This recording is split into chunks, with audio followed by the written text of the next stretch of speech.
UGC यानी university grants commission का मानना है कि विश्वविद्यालयों में समानता तभी आएगी जब छात्रों को यह पता होगा कि कौन सा वर्ग शोषित है यानी भेदभाव का शिकार है, कौन सा वर्ग शोषक है यानी भेदभाव करता है। यूजीसी के नए नियम ये बताते हैं कि उसमें मान लिया है कि एक खास वर्ग के छात्र हमेशा शोषण का शिकार होते हैं।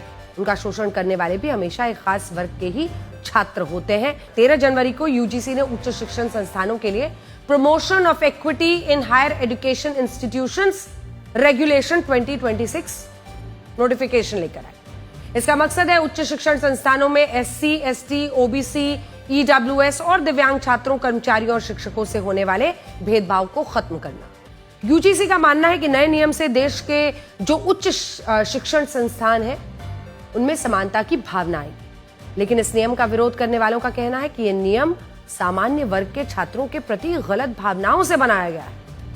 सामान्य वर्ग के छात्रों और शिक्षकों को डर है कि उन्हें झूठे मामलों में फंसाया जाएगा।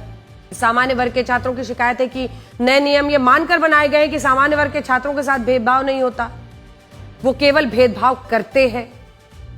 उनका डर यह भी है कि समिति में सामान्य वर्ग का प्रतिनिधित्व ना होने की वजह से समिति की कार्रवाई एक तरफा हो सकती है।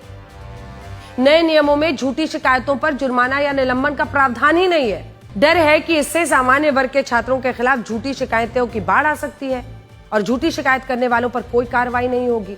यूजीसी की 2023-24 की रिपोर्ट में जितनी शिकायतों का जिक्र किया गया है, ये शिकायतें उन्हें देश के 704 विश्वविद्यालयों और 1553 कॉलेजेस में मिली। अगर हम केवल साल 23-24 का ही उदाहरण लें तो उस वक्त हमारे देश में 1153 विश्वविद्यालय और 48,291 कॉलेजेस, इनमें 4 करोड़ 20 लाख से ज्यादा छात्र पढ़ रहे थे। आपको अभी हमने बताया था कि साल 23-24 में यूजीसी को भेदभाव की 378 शिकायतें मिली थी। तो इसको आप अगर हम मान लें कि 2023-24 में कुल छात्रों में से करीब 50% छात्र एससी, एसटी, ओबीसी, ईडब्ल्यूएस, दिव्यांग वर्ग के थे, तो ये संख्या करीब 2 करोड़ 10 लाख हो सकती है।